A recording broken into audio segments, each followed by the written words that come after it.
안녕하세요 여러분, 진명쌤이에요. 지난 시간에 우리는 관형어와 관형사, 부사어와 부사, 즉 문장 성분과 품사의 차이에 대해서 알아보았습니다. 그런데 그 내용을 여러분들이 바로 이해하셨을 수도 있고요. 선생님, 저는 아직까지 품사라는 것도 무엇인지 와닿지가 않아요. 그래서 너무 어려웠어요. 라고 하시는 분들도 계셨을 거예요. 그 중에서 우리는 품사가 무엇인지 지난 시간에 우리가 많이 이야기했던 관형사와 부사, 또 단어의 형성 때부터 많이 이야기했던 동사, 형용사, 또 명사에 대해서 품사가 무엇인지, 그리고 그 품사에는 우리말에는 어떤 애들이 있는지, 그것에 대해 자세히 말씀을 드려보려고 합니다. 일단 품사라고 하는 것은요, 지난 시간에 그 단어가 가지고 있는 본래의 성격이라고 말씀을 드렸어요. 즉, 품사는 일단 단어예요. 단어의 성격을 품사라고 이야기하기 때문에 우리가 품사다라고 이야기를 하면 그건 하나의 단어입니다. 명사도 하나의 단어고요. 대명사도 하나의 단어인 거예요. 단어라고 하는 것은 자립하여 쓰이거나 그런 말에 붙는 조사였죠. 그러면 이렇게 생각해 볼 수 있는 거예요. 품사는 우리말에 총 9가지가 있습니다. 네. 근데 이 9가지의 모든 품사들이 다 단어라는 거잖아요. 그러면 이 모든 말들은 띄어쓰기가 가능하겠죠. 왜? 단어라고 하는 건 자립이 가능한 건데 자립이 가능하다라는 건 띄어쓰기로 표현할 수 있다라는 거잖아요. 그런데 유일하게 띄어쓰기가 안 되는 품사가 딱 하나 있다라는 거죠. 바로 조사입니다. 그런 말에 붙는 조사도 유일하게 홀로 자립이 불가능하지만 단어로 취급한다라는 거예요. 일단 거기서부터 시작을 합시다. 괜찮나요? 그런데 이 조사라고 하는 거는 어딘가에 붙어요. 근데 어디에 붙나요? 명사, 대명사, 수사에 붙습니다. 우리는 이런 명사, 대명사, 수사를 체온이다라고 이야기를 해요. 몸 채자를 써서 그 문장의 몸, 핵심, 어떤 중심을 잡아주는 애들이에요. 나는 사람이다 라고 할 때 나, 사람, 혹은 이 물건은 세계이다 라고 할 때 그 세계, 이런 것들 하나하나가 다 명사, 대명사, 수사, 즉 체현이다 라고 이야기할 수 있는 거죠. 괜찮을까요? 그러면 동사, 형용사는 무엇이냐? 동사라고 하는 것은 움직일 동자를 쓴 거예요. 우리 동물이라고 하죠. 동물은 움직이는 물체를 동물이라고 이야기하는데 그 동자가 이 동자예요. 움직일 동, 즉 어떤 행동과 움직임을 표현하는 겁니다. 달리다, 혹은 가다, 먹다, 자다, 이런 것들이 모두 동사인 거예요. 그런데 형용사라고 하는 것은 성질을 나타내는 겁니다. 나는 뭐 똑똑하다. 나는 이쁘다. 그는 잘생겼다. 그녀는 머리가 좋다. 라고 할 때 그런 성질들을 모두 형용사라고 해요. 일단은 그렇게만 받아들이시면 됩니다. 괜찮을까요? 그런데 아름답다, 이쁘다, 잘생겼다, 똑똑하다, 혹은 달리다, 가다, 먹다, 자다, 이런 말들은 활용이 가능하다라는 거죠. 어떻게? 달리다, 달리고, 달리니, 달리어, 뭔가 말 뒤가 바뀌죠. 이런 것들을 우리는 활용을 한다 라고 하여 활용언, 줄여서 용언이다 라고 이야기하는 거예요. 괜찮나요? 실은 이 이야기는 꽤 여러 번 여러분께 말씀을 드려서 지금은 익숙해졌을 거라고 기대를 해봅니다. 한 번만 다시 정리를 해본 거예요. 근데 여러분들이 낯설 수 있는 말들이 있어요. 바로 관형사와 부사입니다. 지난 시간에 우리는 관형사가 무엇인지에 대해서 꽤 많은 이야기를 했어요. 관형사라고 하는 건 태어났을 때부터 그 단어가 뭔가를 수식하는 성격을 가진 거예요. 무언가를 수식한다라는 건 명사, 대명사, 수사를 수식한다라는 겁니다.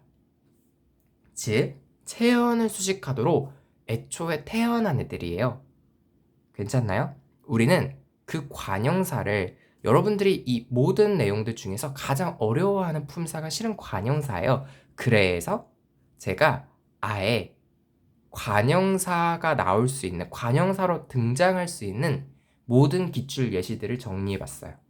꽤 유명한 예시들입니다. 이 예들을 암기하셨으면 좋겠어요. 여러분들이 암기라고 하는 것을 부정적으로 바라보는 경향이 가끔 있는데, 암기라고 하는 것은 맹목적 암기는 물론 좋지 않지만 필요한 내용을 이해하고 숙지하는 과정에서 암기하는 것은 오히려 굉장히 큰 도움이 될 수도 있습니다. 저는 이 관형사만큼 여러분들이 암기하셨으면 좋겠어요.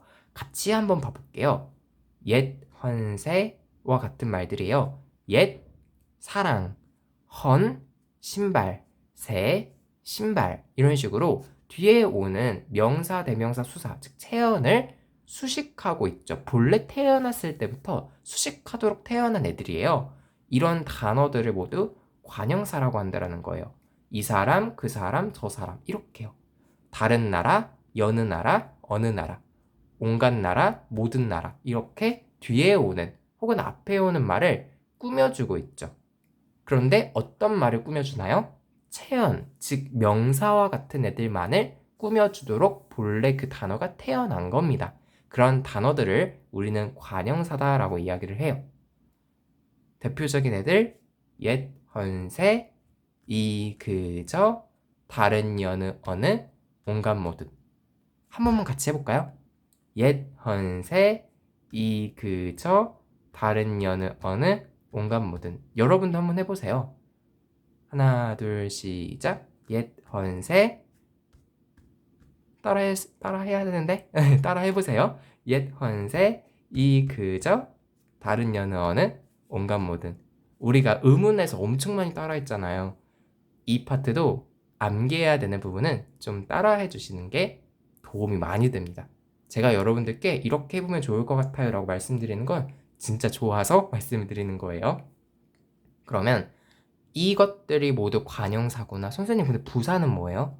부사라고 하는 건 일단 관형사는 꾸며주는 애들이죠.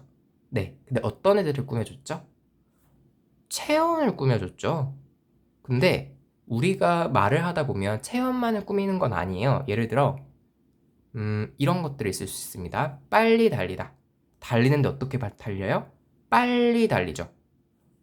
혹은 이럴 수도 있습니다. 매우 아름답다. 아름답다를 매우가 수식하고 있죠. 근데 방금 말씀드린 달리다와 아름답다는 각각 동사와 형용사잖아요. 동사와 형용사도 수식을 받을 수 있네? 그때 그 동사 형용사를 수식한 애들을 부사라고 말하는 거예요. 괜찮나요? 근데 여러분들이 많이 오해를 하시는 부분 중 하나가, 여러분이 영어 교육을 꽤 어렸을 때부터 받은 분들이 많잖아요. 그러다 보니까 영어 문법에 조금 익숙해 있으세요. 그래서 조금 오해를 하시는 부분이 이 형용사입니다. 형용사가, 선생님, 이쁜 사람 할 때 이쁜 형용사 아니에요? 형용사가 그 명사 수식하는 거 아니에요? 아니에요. 아니에요. 우리말에서 형용사는 수식하는 말이 아닙니다. 영어 문법에서는 형용사는 이런 명사를 수식하는 말이라고 여러분 배우셨죠? 그런데 우리 문법에서 명사 등을 수식하는 말은 관형사예요. 형용사는 어디까지나 서술을 해주는 부분입니다. 그러니까 예를 들어 이런 거죠. 그녀는 아름답다 라고 할 때 그녀의 성질에 대해서 서술을 했죠. 그러면 형용사 맞아요. 그런데 이쁜 그녀 혹은 다른 나라, 온갖 세상이라고 할 때 단어를 애초에 시작부터 수식해 주는 애들은 관형사라고 이야기하는 겁니다. 실은 아까 말씀드린 그 이쁜 그녀 할 때 이쁜은 형용사가 관형격 어미를 붙여서, 너무 어려운 말이죠. 잠깐 접어두세요. 일단 그런 성질이라는 거예요. 관형사라고 하는 것은 애초에 그 명사를 주로 앞에서 수식해주는 애들입니다. 그러니까 그런 차이가 있어요. 근데 여러분이 지금 이 내용이 완벽하게 이해 안 되셔도 괜찮아요. 제가 어차피 관형사와 형용사를 또 구분해 드릴 겁니다. 여러분이 오해하시기 쉬운 부분을 따로 다 정리해 드릴 건데 일단은 약간의 차이가 있구나. 내가 알고 있던 영어 어법과는 뭔가 차이가 있구나 라는 정도만 가져가시면 돼요. 괜찮을까요? 네. 그 다음에 이제 마지막으로 조사와 감탄사가 있는데요. 조사라고 하는 것은 기본적으로 체언에 붙는 말입니다. 이게 제일 중요해요. 여러분이 조사를 배울 때 꼭 가져가셨으면 하는 가장 포인트는 조사는 어디에 붙는다? 체언에 붙는다 라는 겁니다. 나는, 내가, 사람이, 물건이, 가방이, 가방에게, 너에게 이렇게 체언에 붙는 말, 그 말을 관계를 나타내 준다라고 하여 관계언이라고 하는데 조사가 유일합니다. 그리고 조사는 유일하게 자립이 불가능한 반드시 체언에 붙어 써야 되는 단어라는 것까지 가져가시길 바래요. 조사에 대해서는 다음 시간에 우리가 자세하게 더 알아볼 겁니다. 조사의 종류는 되게 많아요. 그런데 그 조사의 종류의 구분과 예시와 또 시험에는 어떻게 나오는지 모든 내용을 다 말씀드릴 거예요.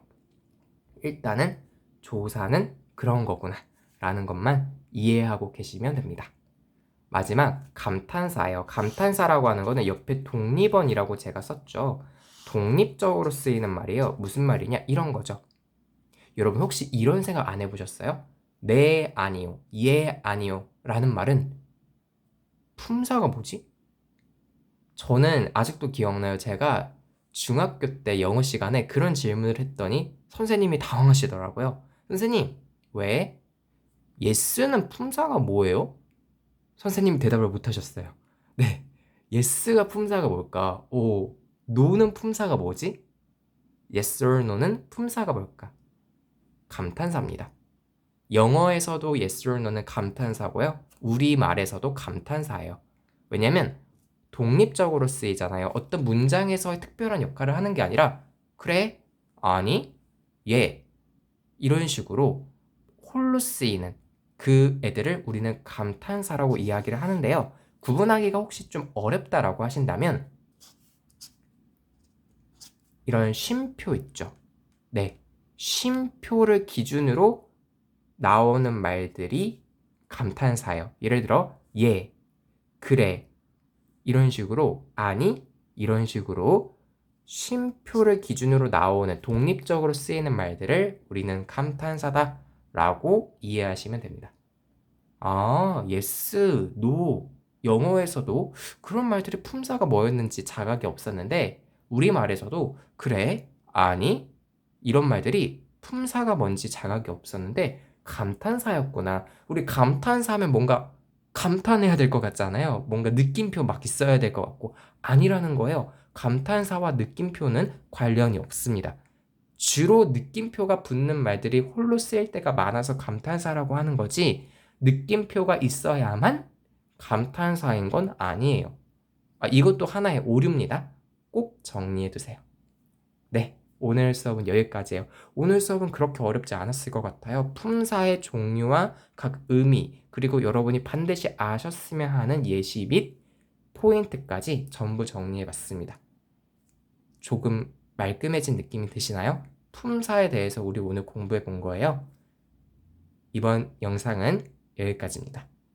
이 영상이 마음에 드셨다면 좋아요와 구독, 알림 설정까지 꼭 해주세요.